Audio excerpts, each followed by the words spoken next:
Salve, salve minha gente querida, graça e paz, meu povo amado.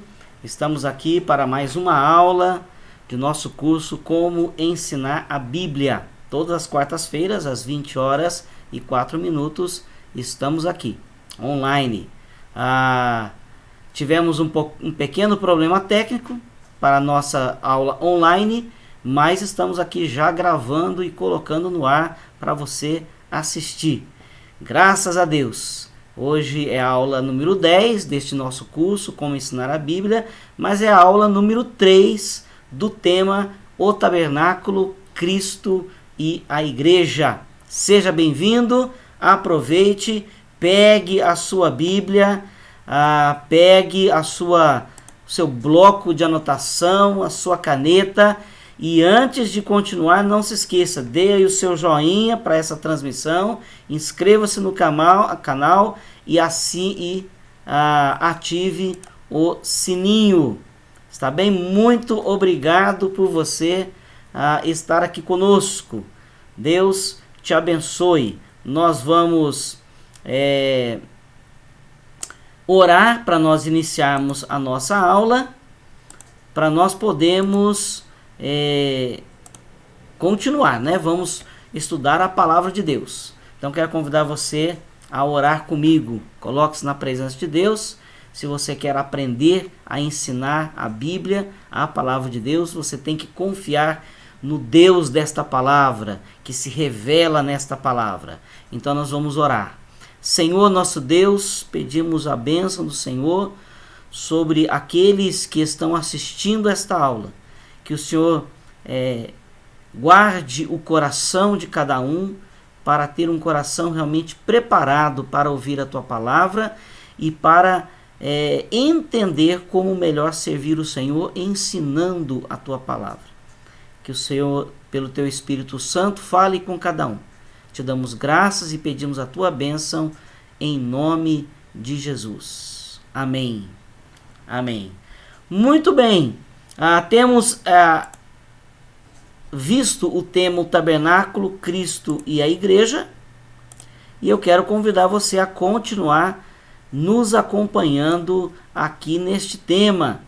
Semana passada nós vimos a respeito do pátio ou átrio, né? É aquele pátio que fica ao redor do tabernáculo. Hoje nós vamos ver um pouquinho mais sobre não o pátio, mas a partir da porta do tabernáculo. Aliás, semana passada nós vimos a respeito da porta, né? A única porta de acesso ao átrio que vai em direção à presença de Deus, aquele lugar chamado Lugar Santíssimo, a única porta de entrada que nos fez lembrar o Senhor Jesus Cristo quando ele disse que ele era a porta de salvação.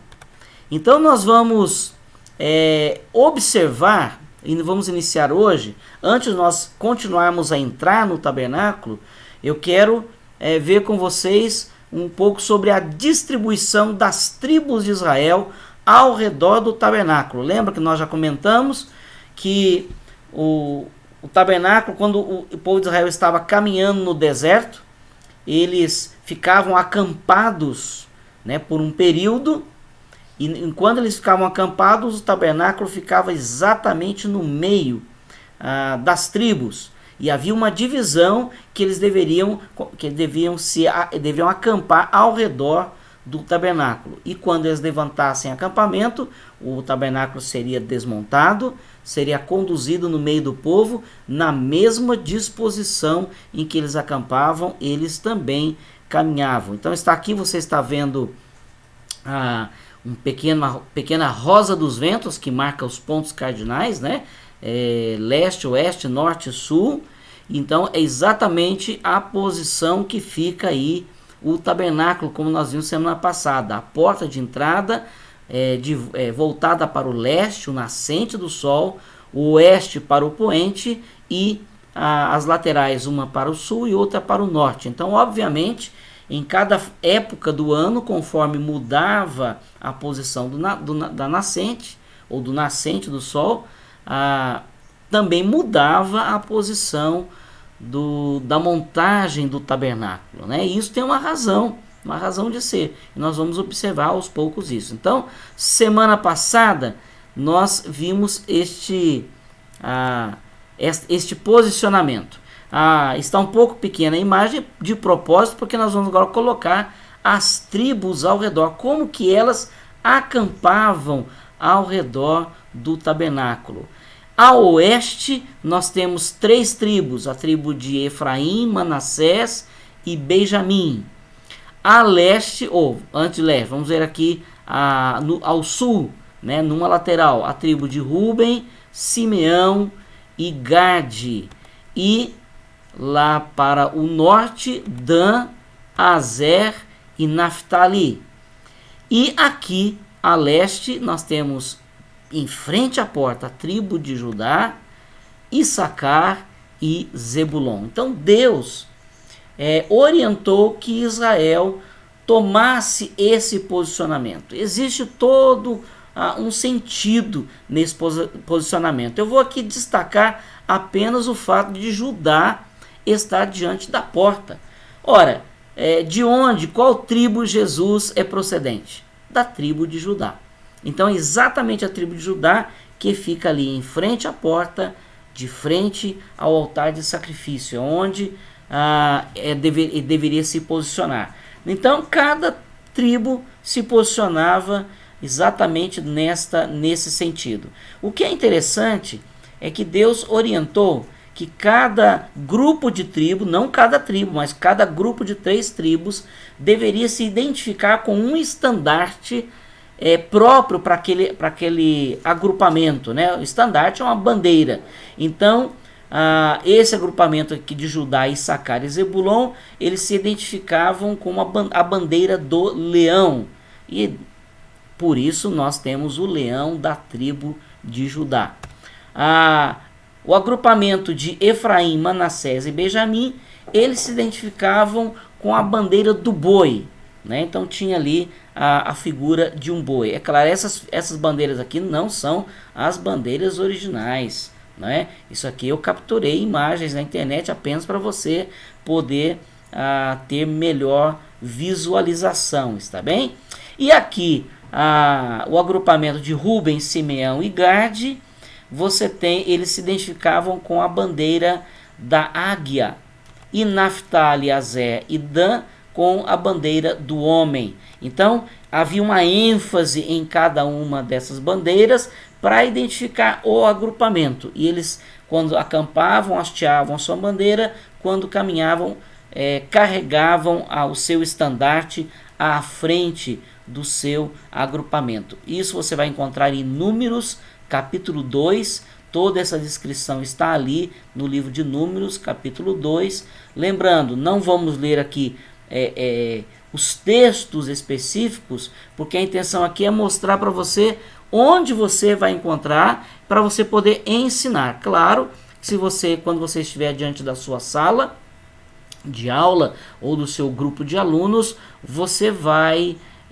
ler os textos bíblicos, vai procurar com eles onde estão os versículos que falam, está muito claro lá, bem visível, onde fala dos agrupamentos e dos estandartes, em Números capítulo 2. Agora um destaque aqui, Efraim e Manassés. Se você procurar em Gênesis o nome das 12 tribos de Israel, você vai descobrir que no lugar de Efraim e Manassés, você tem a tribo de Levi ou tem Levi e tem José, são os filhos de Jacó, né? Os 12 filhos de Jacó são esses 10 ali, e no lugar de Efraim e Manassés é José e Levi, mas eles não aparecem. Lembrando que em Gênesis 48 e 49, nesses 2 capítulos, nós temos Jacó abençoando seus filhos, e na hora de abençoar José, ele chama os seus netos, os 2 filhos de José, Efraim e Manassés, e os abençoa como se eles fossem os seus filhos. Então eles tomam o lugar de José na contagem das tribos. Agora você pergunta, e Levi? Bom, nós vamos lembrar que a partir da bênção de Jacó e na própria divisão que Deus estabeleceu das tribos na terra de Canaã, Deus disse que Levi não teria terra, não seria contado na divisão de terras, porque a tribo, como sendo uma tribo de sacerdotes, ela seria espalhada entre as outras 11 tribos, teria cada um dos seus irmãos deveria dar um lugar para eles morarem, porque eles estariam servindo ao Senhor no meio dos seus irmãos. Né? Então, lembrando assim que os levitas não atuavam apenas no tabernáculo.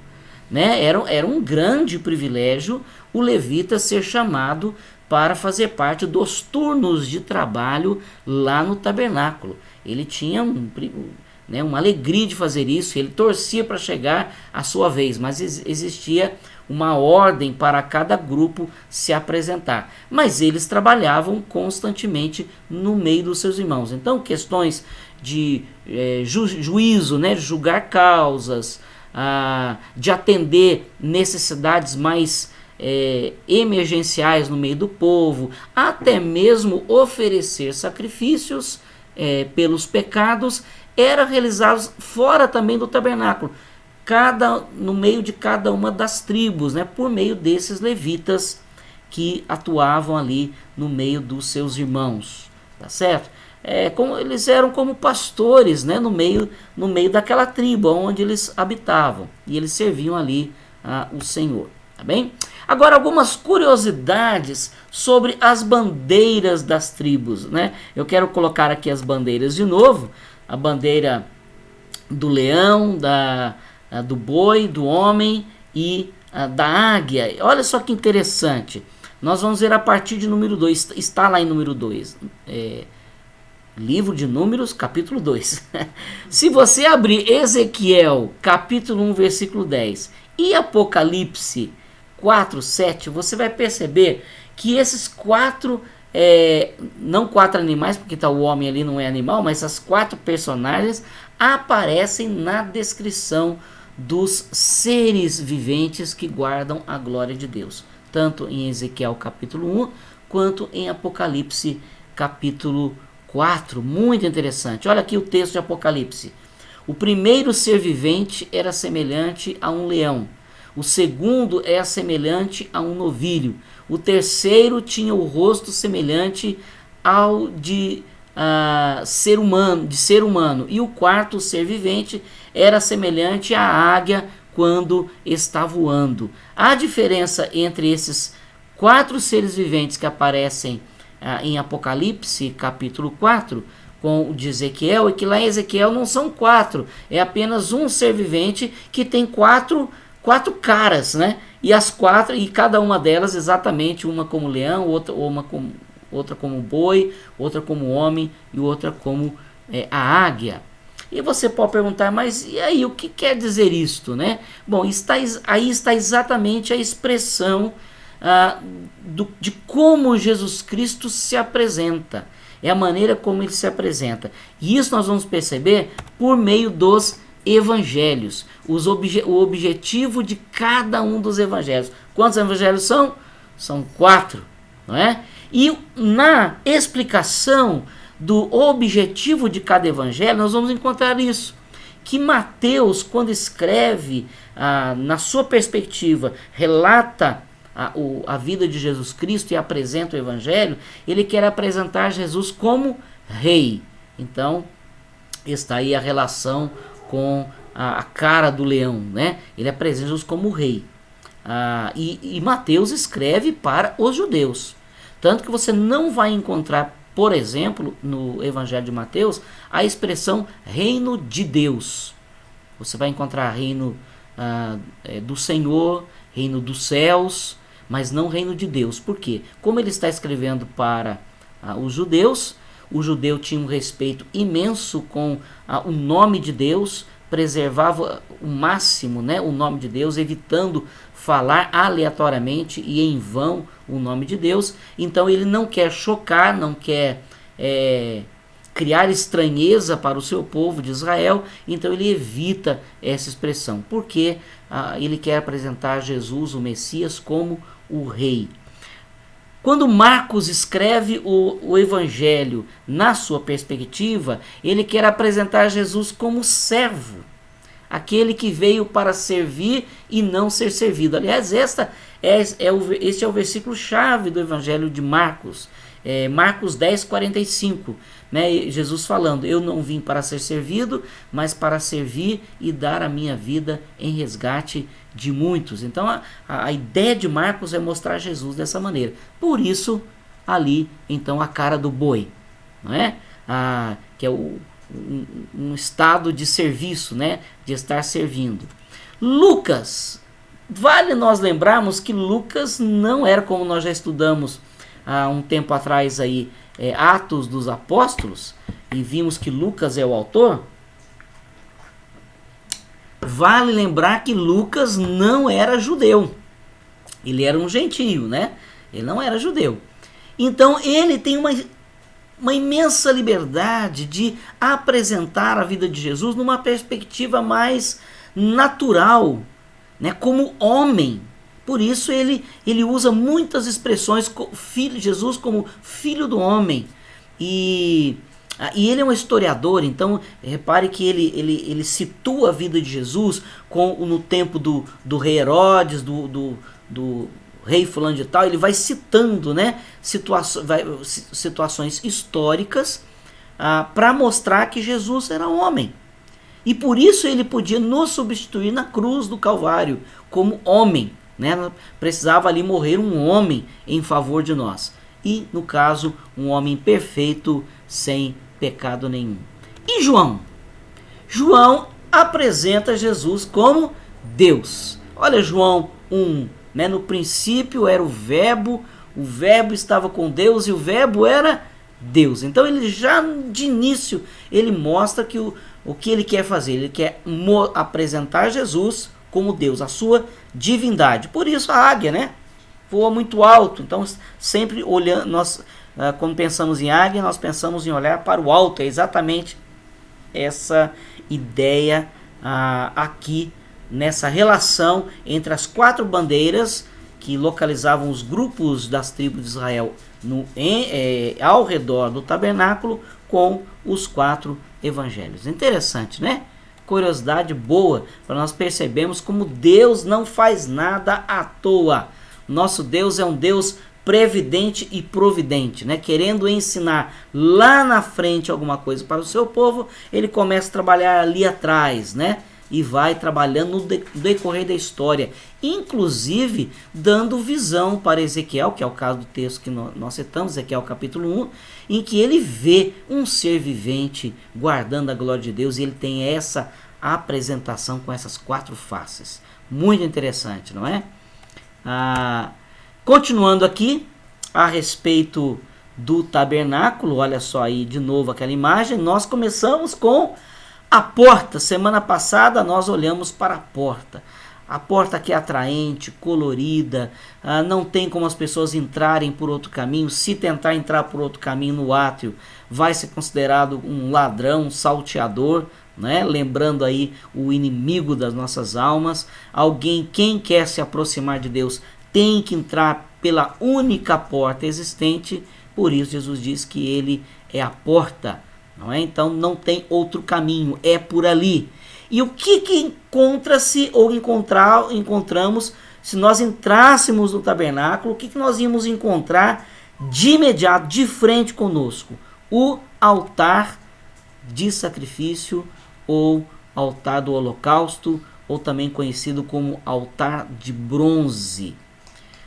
Era justamente onde os animais sacrificados eram queimados em oferta ao Senhor, tá certo? Aqui não mostra, mas certamente deveria ter em algum lugar aqui, muito embora não haja uma descrição no Velho Testamento sobre outros móveis por ali, mas deveria ter algum lugar que certamente um tipo de mesa, algum lugar em que os animais seriam imolados, né? Eles não eram imolados sobre esse altar, ali eles eram apenas queimados. Muito bem, vamos ver então aqui um pouquinho sobre o altar de bronze ou altar de sacrifício. Tá dando para ver aí, minha sogra? Muito bem, minha sogra está aqui hoje do meu lado, como espectadora, né, desta gravação, está acompanhando aqui os slides. Então vamos ver sobre o altar de sacrifício. Olha que coisa interessante sobre o altar. Vamos ver aqui fazer algumas considerações gerais sobre o altar. Primeiro, há evidências de que existia um altar no Éden. Se você for lá em Gênesis 3, 21 a 24, você vai perceber isto, porque para Adão e Eva terem as suas vergonhas encobertas, e ali, claro, refere-se à nudez deles, mas a nudez deles, chamada de vergonha, refere-se ao pecado que eles cometeram. Ali, no caso, o pecado original. Diz que eles tentaram se cobrir, né, com folhas de figueira. Mas, quando eles saem do jardim, porque Deus ordenou que eles saíssem, antes de sair, diz que Deus é que fez para eles vestimenta com pele de animais. Ora, para Deus obter pele de animais, animais tiveram que ser sacrificados. Tiveram seu sangue derramado, sem terem pecado algum, sem terem defeito nenhum. O pecado foi de Adão e de Eva, mas Deus fez para eles vestimenta de pele de animais. Talvez ali, muito embora em Gênesis 3 não haja a expressão altar, mas ali ficou a lição para eles, de que animais deveriam ser sacrificados em favor deles, para remissão de pecados. É o que diz lá em Hebreus, capítulo 9, versículo 2, que não há remissão de pecados sem derramamento de sangue. Outra coisa interessante, outra consideração, que há um altar também implícito na oferta de Abel, porque diz que Abel ofereceu o melhor do seu rebanho, pegou o melhor carneiro que tinha, sem defeito, sem mácula, e ofereceu ao Senhor, e foi a oferta recebida por Deus, né? Ao contrário de Caim, que ofereceu do melhor fruto da terra. Então, a ênfase ali, né, apenas para explicar um pouquinho, é justamente porque Caim oferece algo da terra. Não porque não poderia oferecer os legumes, mas aquilo tinha um significado, né? Era algo que representava o trabalho dele e não aquilo que Deus providenciou. Mas parece que Abel entendeu algo que seu pai e sua mãe ensinaram quando saíram do Éden, que eles foram presenteados, agraciados, né, por Deus com roupas que animais tiveram que morrer para isto. E Abel parece que então entendeu isso e está implícito que havia um altar ali. Noé edificou um altar. Olha, é a primeira vez que aparece a palavra altar na Bíblia. Ali em Gênesis, em Gênesis 8, versículo 20. Após o dilúvio, no final do dilúvio, quando ele abre a arca, ele sai da arca, de imediato a primeira coisa que ele faz é oferecer um sacrifício ao Senhor. Lembrando que os animais que eram preparados para o sacrifício, Noé levou em maior quantidade. Não levou só um casal de carneiro, de ovelha, e depois matou um. Né? Não, ele levou mais. Até Deus orientou que ele fizesse isso. Inclusive no caso das aves também. Né? Por isso que Noé solta uma pomba e a pomba volta com um galho de oliveira, depois ele solta de novo, ela não volta mais, né? Não há problema, ela logo vai encontrar o seu bando lá fora, porque Noé levou mais do que um casal, né? Então aparece ali altar pela primeira vez.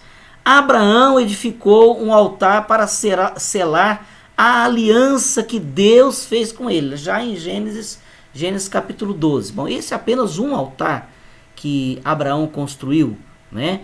Edificou. Tem aquele famoso em que ele vai oferecer o seu filho Isaque e Deus não permite e dá um cordeiro para ele substituir o seu filho também em um altar de sacrifício. Isaque também edificou um altar debaixo das ordens do Senhor, em Gênesis 26, 25. né? Deus mandou que ele edificasse um altar e assim ele fez. E por fim, Jacó também edificou um altar sob as ordens do Senhor, Gênesis 35. Então aqui só para você ver, dentro de Gênesis, começo de tudo, você tem aqui a ideia do altar, a ordem da construção do altar. Então essa ideia de altar não é algo novo para o hebreu que está agora ali no deserto, recebendo ordens de Deus de como devem ser feitas as coisas. E por isso não foi estranho também para Moisés a ordem de construir este altar. Quais os significados? Vamos ver aqui os significados a respeito do altar. O altar foi construído de madeira de acácia. Olha que coisa interessante. Ele foi construído de tábuas de madeira. E alguém pode perguntar, mas espera aí, se queimava o sacrifício em cima, punha fogo, como é que não queimava? Porque nós vamos ver daqui a pouco, né? Daqui a pouco a gente vai ver sobre isso, mas inicialmente nós temos que entender que usar a madeira, algo que saiu da terra, que cresceu, né, da terra, fala da humanidade de Jesus, da humanidade de Cristo, né? Aquele que se encarnou para nos substituir na cruz. Aqui está a foto de uma acácia, uma acácia lá em Israel. Muita gente pensa que o deserto que o povo de Israel caminhou durante 40 anos era de areia. Não é de areia, né? Apesar de ser seco, apesar de ter poucas árvores, poucos arbustos, era um deserto. Ele tinha arbustos e tinha inclusive algumas árvores. Vamos só lembrar que Moisés, por 40 anos, depois que fugiu do Egito, ele foi pastor de ovelhas e levava as ovelhas pelo deserto para pastar, né? E lá o que ele vê? Ele vê uma sarça ardente. Possivelmente tenha sido uma acácia ainda pequena, que ele viu ardendo em fogo e ela não se consumia. Era exatamente essa ideia que Deus teve quando falou para Moisés: constrói o altar de tábuas de acácia. A ideia é que a acácia era uma árvore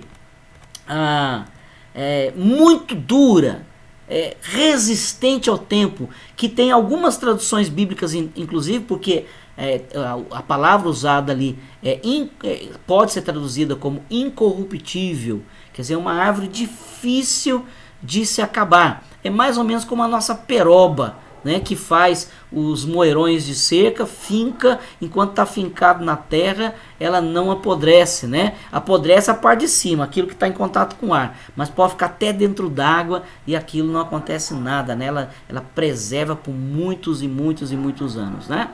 A ideia dessa perenidade em volta da casa está lá em Hebreus 7, vamos ler o texto? Hebreus 7, 25 a 27. Vamos ver aqui. Hebreus 7, 25 a 27.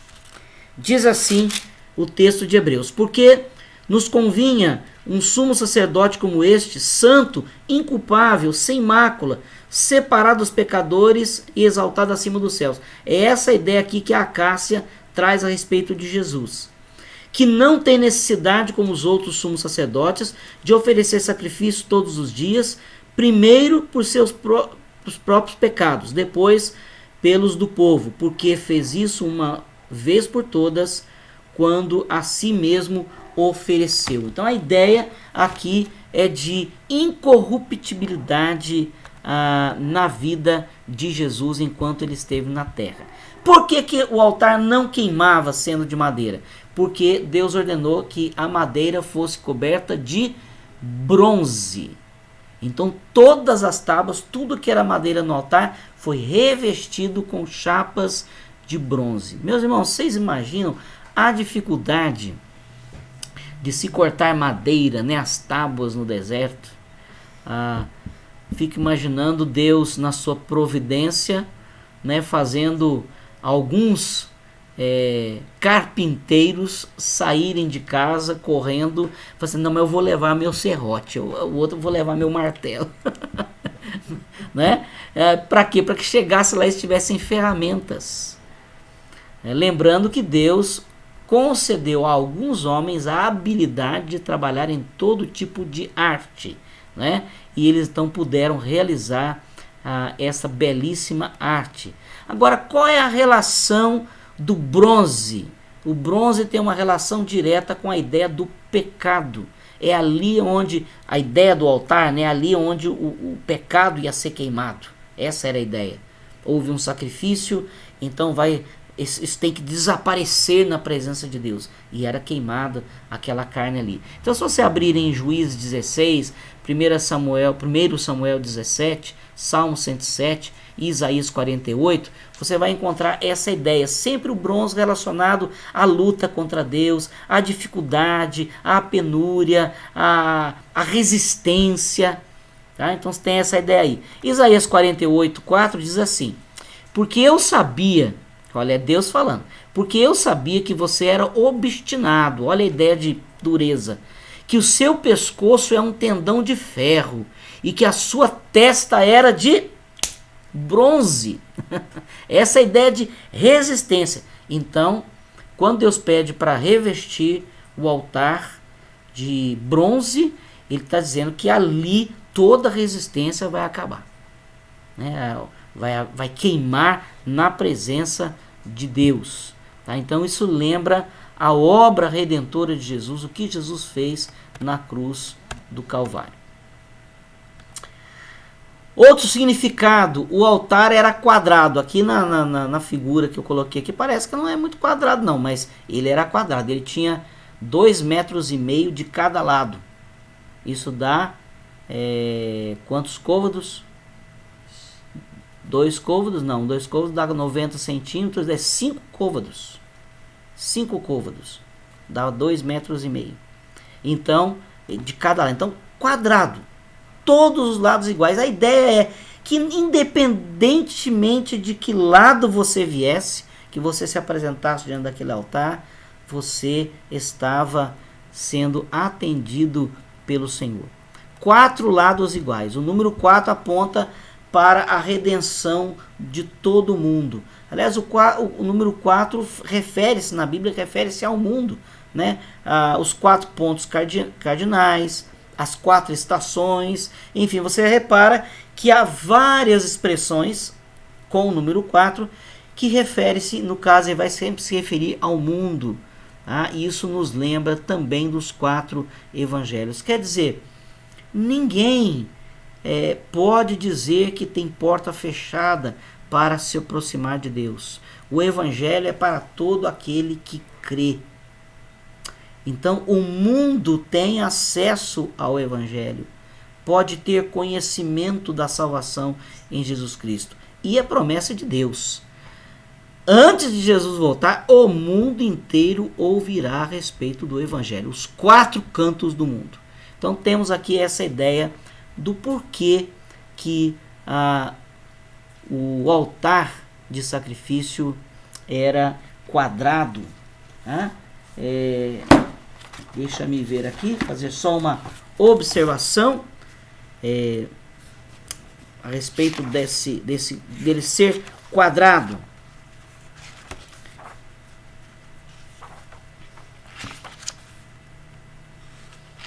Onde está a anotação que eu fiz aqui?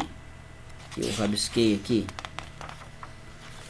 Faço o altar, isto será quadrado. Êxodo 27, versículo 1 diz: e ele será quadrado. São as medidas quadrangulares bem específicas, né, deste altar. O número 4 aponta para o fato de que a mensagem da redenção é para o mundo todo. O evangelho deve ser pregado nos 4 cantos da terra. O Evangelho é o poder de Deus para a salvação de todo aquele que crê. Portanto, o altar é para todos os que entram pela porta do tabernáculo, né? Os que entram por meio de Jesus têm acesso a todos os benefícios deste altar de sacrifício. E por fim, o último significado está exatamente na entrada, né? Que eu acabei de citar. Pessoa entra e ela não tem como continuar caminhando para chegar lá no Santo dos Santos ou lugar santíssimo se não passar primeiro pelo sacrifício do Cordeiro, sacrifício pelos seus pecados. Ele tem de aceitar passar por ali. Não tem como ir mais para frente. Primeira coisa é a vida entregue para o Senhor, por meio de Jesus Cristo. Aceitar o sacrifício que ele fez na cruz. Só assim nós temos entrada na presença de Deus, que é o que diz o autor aos Hebreus, capítulo 10. Lembra que eu falei quando a gente estuda a respeito do tabernáculo, nós temos que ler Hebreus, porque muita coisa tem relação. Ali Hebreus explica muitas coisas a respeito de Jesus. Está aqui, Hebreus capítulo 10. Vamos ver aqui. Olha o versículo 3 de Hebreus capítulo 10. Entretanto, nesses sacrifícios ali que acontecia ali no altar, ocorre recordação de pecados todos os anos, porque é impossível que o sangue de touros e bodes remova pecados. Por isso, ao entrar no mundo, Cristo disse: sacrifício e oferta não quiseste, mas preparaste um corpo para mim. Não te agradaste de holocaustos e ofertas de pecado, pelo pecado. Então eu disse, Jesus falando: eis aqui estou, no rolo do livro está escrito a meu respeito, estou aqui para fazer, ó Deus, a tua vontade. Então Jesus se entrega ao sacrifício por vontade própria. Onde que está o versículo? Perdi aqui agora. Temos intrepidez para entrar no Santo dos Santos.